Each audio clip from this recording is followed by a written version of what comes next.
Well, Dr. Carson, therein lies the very question, and that is that when you say that there are some people in America who are stupid because of their ideology, when you are president, if you win the presidency, you will have to be the president of everyone. You will have to be the president of liberals, of conservatives, of Fox News watchers, of CNN watchers. And so putting people into categories because of what they believe in terms of social programs and saying that they're stupid, how will you not be partisan? How will you bring those sides together? I just explained to you who I believe the stupid people are. And they're not the people that you think are the stupid people.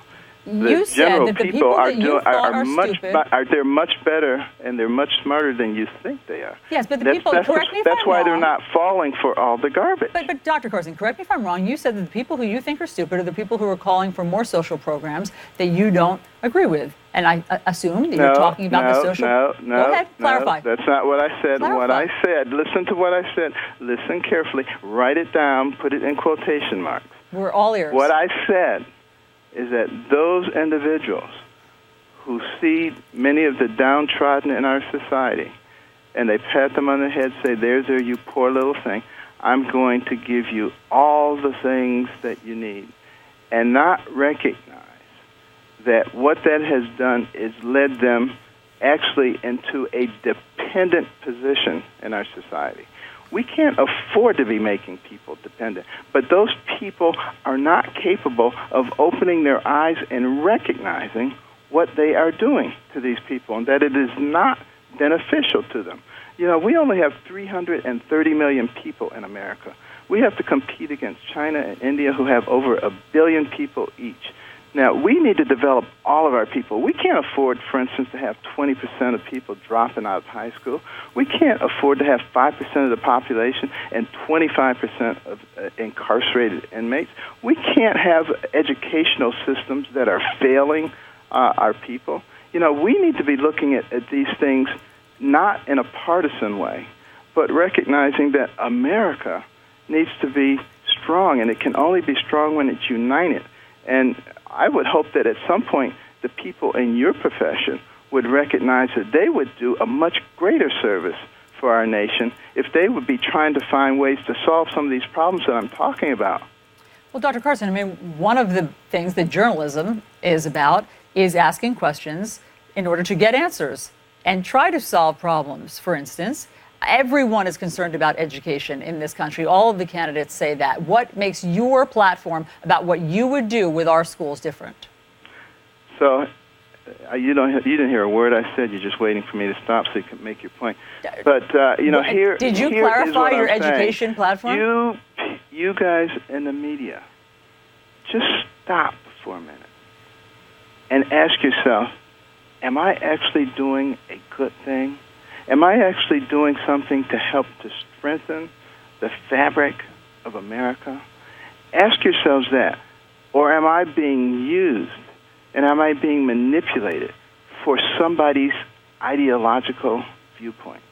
Dr. Carson, if you stop and ask yourselves that and stop thinking that you are the know-it-alls, I think you will be a real service to the people. Dr. Carson, we ask the questions in the media. If you think that there isn't... No, you don't just Dr. ask Carson, questions. You have Dr. an Carson, agenda. Don't tell me that you just ask questions. Dr. Carson, you've just challenged my industry and journalism as a whole. And so I will to continue answer, to challenge it.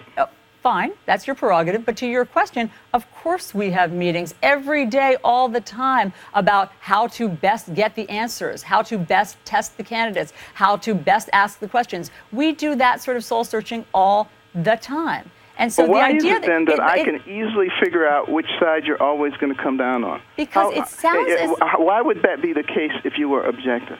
It sounds as though you don't like some questions. There are some questions that you think are out of bounds. Questions about your past. I think the questions will be fine if they're asked to everybody. I want you to ask Hillary Clinton the same questions you asked me. Will you do that? Will you promise that you're going to do that? Yes, of course. Of course we ask Hillary Clinton questions about her book. Okay, yes, everybody heard it. Look, everybody heard it. We're waiting. Dr. Carson, of course we ask Hillary Clinton questions about what she wants to do with foreign policy, what she wants to do with education, about her books. Of course we ask those questions. And do you ask all of the her questions about veracity of what she's done. I want you to go back and ask her some real questions about what happened at Benghazi. I want you to ask her, did her philosophy include not knowing anything about what was going on in all the foreign territories over which she was responsible? Oh, Dr. Will you Carson. ask her that? Will you ask her, when did a time arrive in our nation when we said it's too dangerous to go and rescue our people? When, in fact, you had those 2 Navy SEALs on top of that compound shooting those machine guns, allowing their colleagues to escape. But I'm sure they were saying, if we can just hold out, help is on the way. But help was not on the way. Ask her why help was not on the way. When did our philosophy change? What is the implication of that? Please ask her those questions. I would appreciate it. Well, Dr. Carson, look, Hillary Clinton has been asked a lot of questions about Benghazi. Are you saying that you don't believe what has come out in terms of the investigation, that they did their best to try to save the Americans that night? I don't believe that she has answered the questions that I just posed. And you feel that the Americans were left when something more could be done? Of course there was more that could be done. Are you kidding me? Do you actually believe there was not more that could be done? Dr. Carson, sorry, somebody was speaking to me, but the United States military, as you know from the investigation, says that they did all they could. This isn't Hillary Clinton saying that. That's the United States military saying that. But again, Dr. Carson, I'm asking you the questions, and it sounds like you're objecting to the very questions being asked about how you feel. These are questions. I've already told you the answers. Dr. Carson. You just haven't had the answers that you want to hear, that's all. Well, here's a question. What makes you think that you are the best person who will bring all of these different disparate ideologies and people together? It's not about me, and it's not about what I think. It's about the American people and what they think. Yes, but you're running for president because you believe you can do it better than other people. So what is it about you that you think that even though there are ideologies that are different than yours, that you will be the best person? And interestingly enough, you say that's why I'm running for president. I'll tell you the reason I'm running for president. Because I have hundreds of thousands of petitions from my fellow Americans asking me to run for president. It wasn't something that I particularly wanted to do, to be honest with you. But once I make the commitment to do it, I will go full force ahead to try to do it. And I believe that America is an incredible nation with incredible people in it. And if we're able to work together, the things that we'll be able to accomplish are amazing. But we have to be able to identify what those things are.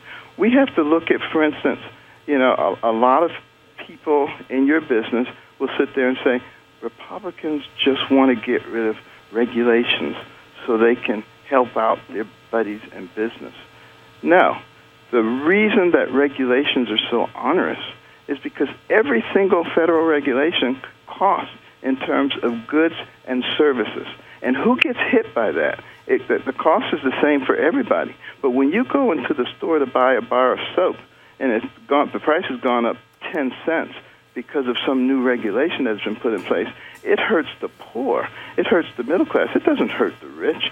And, when that middle class person comes up to the counter and they have a whole cart full of things, all of which cost 5, 10, or 15 cents more, it affects their ability to live comfortably.